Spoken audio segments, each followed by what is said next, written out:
All right, here we are, first week of the 23 CrossFit Open. 14-minute AMRAP of 60 cal row, 50 toes to bar, 40 wall balls, 30 cleans, and 20 ring muscle ups. All right, so Coach Alan here will go through the movement standards. So for the RX, you will be doing the row, toes to bar, wall ball, cleans, and the muscle ups. For the scale version, you will be doing the row, hanging knee raises, wall ball, clean, and chin over bar pull-ups. The weights for RX will be 135/95 for the barbell, 20/14 for the wall ball. For scale, you're going to be doing 95 and 65 for the barbell, 14 pound, 10 pounds for the wall balls. And as Coach Alan said, they'll be doing hanging knee raise and chin over bar for the scale. All right, so let's talk about the workout. So when we prepare this workout, I think the first thing we are looking for is a warm up. For this workout, I think it's quite shoulder and forearm intense. So when I started this warm up, I focus on mobility, the shoulder mobility first. So I did shoulder external rotate, internal rotate, and I make sure I open up my shoulder range. So I did some weighted pivot pepper shoulder dislocate. And also I make sure that I warm up my lats. So I did some scapular pull-ups, and I did a 3 set of 10 keeping, just make sure my keeping is on the good range. How about you, Wes?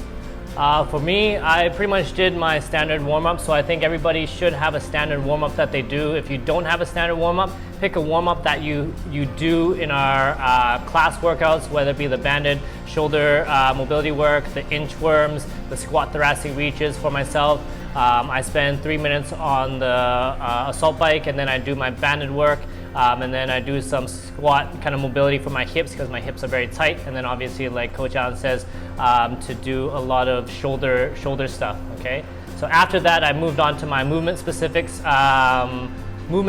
warm-up, okay? So I do 2 to 3 rounds of some increasing pacing of rowing. So I think the pacing of your row is very important, and to understand and know what pace you're going to be rowing in the workout.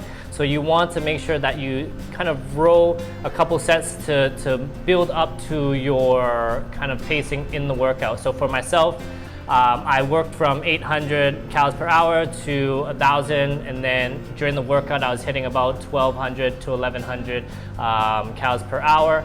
And then I did about 8 reps of toes to bar, 8 reps of wall balls, and then 1 to 3 power cleans. And I did that 2 or 3 sets. How about you, Alan? For me, quite similar as Wes. I did a ski. Just get my shoulders more warm up, and then I start a row. So also same as Wes, I gradually build up the pace from 800 to 1,200 for like 2 sets. So first set will be slower than the second set. So you just want to get your body, get your temperature increase. And I did some GHD because I like to use the GHD to keep my core warm up. If you don't like doing the GHD, I think a good alternative, you can do some plank hold, or you can do some alternating like V up, or you can also do some like a hanging, keeping leg raises. Just make sure that your core is has nice warm up and keep the tensions on there. Yeah, so just to build upon that, I think a majority of you, depending on how good your toes to bar is, you're going to be spending a lot of time in the toes to bar. So make sure you warm up your hips, you warm up your core, and that hip swing, because it's going to take up a bulk of your workout. All right, so going from there, we'll go into the key points of each part of the workout and where we think, depending on where your strengths and weaknesses are, how you should prepare, how you should kind of attack this workout. So we'll start off with the row. I think Alan and I are both pretty kind of in line with this. We both think that you should pick a pace that you can maintain at the same speed for the full 60 calories. So over the past 4 or 5 weeks of our Conditioning Thursdays, we've been slowly kind of practicing the calorie rows up to 50 cal. So you should have a good idea of what you should be rowing for that. All right, so make sure you pick something that you can maintain and feel comfortable getting off of the rower to go straight into the toes to bar. So for myself, again, I was holding about 1200 to near the last 10 cals. I kind of slowed it down a bit to make sure that I was okay hitting the toes to bar. So about 1150 for the last 10 cals. Quite similar as Wise. So this workout actually is not the first time for me, and also I think Wes did a few times. So I think the common fault that we made before is we push too hard at the beginning, especially for that 60 cal row. When we feel the fresh, okay, the row we want to save some time here, but actually the row doesn't make a big difference here. So if you push too hard at the rowing, it maybe affect you on the toes to bars, especially there's a lot of hinging movement at the rowing. So for me, I started with like 80-85% effort, but when I finish about the 45 cals, I gradually slow down. So when I slow down, when I pace down my heart rate, so I can jump to the toes to bars right away. So you don't take too much break in between the rowing and the toes to bars. And also very important, you don't want to kill your core, pulling out your legs here. Good. So moving on to the toes to bar. So like I said previously, depending on how efficient you are with toes to bar, I would suggest most of you, if you don't have a consistent kip swing, to just do singles right from the beginning.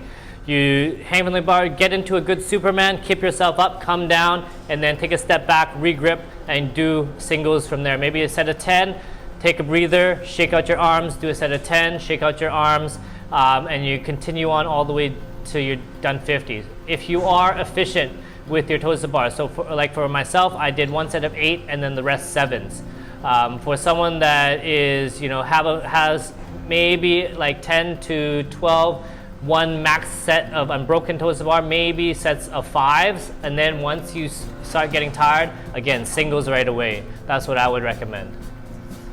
So I think Wes is pretty good at the toes to bar. But if you are the person like me, not good at the toes to bars, or you are not comfortable with the big set of the toes to bars, as Wes mentioned, start at the beginning, break down to the small set, no shame. Or you can consider with like consider of the sets, small sets that you are able to maintain for like 50 reps. So like 3 reps, 5 reps, just make sure that you have a short break in between. And also for the people like use the strength reps or like wear the grips, I would recommend that when you warm up, make sure that you have right tightness there, because if you tighten up too much on your forearm, this one maybe you pump up your forearm very quick. Yeah, good. So so like Coach Allen said, I think because you're going to be separating the reps into so many sets for this, make sure your transitions between rep to rep is short. If you're spending 5 seconds to rest in between each rep, that's 5 seconds times 50 breaks. So that's going to take up a chunk of your workout. So make sure that you're able to cut down the rest time as much as possible. All right, moving into wall balls. Okay, so for myself, I did 3 sets. I did a set of 16, 13, and then 11. So again, this is based on how well you could do wall balls, and make sure that you're able to hit the target. So the middle of the ball must clear the line. So anything, even touching the line will be a no rep. So make sure you don't waste energy to and do no reps. Okay, so it must make contact with the target as well. Even if it's high enough and it doesn't make contact, it's a no rep. So make sure those reps are legit. Okay. I think for the wall ball, if you like to push a bit here, I think it's a part that you should step out your comfort zone. I would say use the timer as a good trigger. So don't take too much break in between. Say if you want to take a 10-second break, finish 15 reps, 10 reps, check out the timer, 10 seconds, and then pick up the ball, hit the target right away. All right, so here you want to push. Yep. So after the wall balls is your clean. So again, this is for most of you, this is where you want to start pushing. Okay, so you're doing singles here for what I would suggest singles, very quick singles. If the weight is doable for you, I would say don't spend a lot of time setting up. You want to reach down, grab the bar, and then go into your clean right away. It's not going to be kind of like 1 rep max type reps. You want to be quick singles, but not touch and go. Touch and go is not worth it because the grip is not going to be there. I think for cleans, I highly recommend to do quick singles as well. Unless that 135 or 95 is really light for you, I mean you can push at the end, like 5 or 10 reps touch and go reps. But as Wes mentioned, I don't think it's worth it because if you try to hit up the ring muscle up at the end. So for the cleans, for me, I don't take too much time at the setups. So when you warm up, make sure that you have a warm up your hamstrings, your glutes.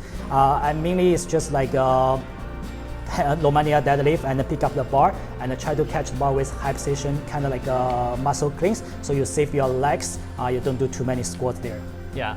One more thing that I would suggest is when you're doing these cleans, try to have your feet in a slightly wider stance than what you're used to setting up with, so that when you do your cleans, there's not much kind of moving your feet back and forth. Once you catch a clean, you drop, and then you're able to go down and do the next clean right away without moving your feet. So you want to minimize as much time of setting up, doing your clean, and doing that back and forth for 30 reps. Kind of similar to your toes to bar, where you're doing a lot of reps, but all kind of singles. So you want to cut down the time as much as possible.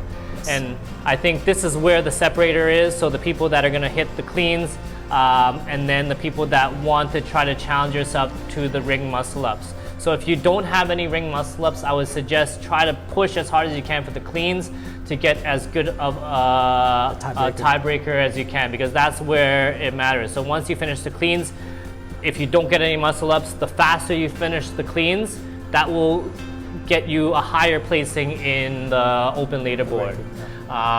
So if you don't have it, push. If you don't have it, okay, and you have time, try to pace yourself so that you have a chance to get at least one muscle up, which will really kind of catapult you up a lot, kind of not very high, but higher in the leaderboard. So the final touches on the ring muscle ups. So ring muscle up for me always.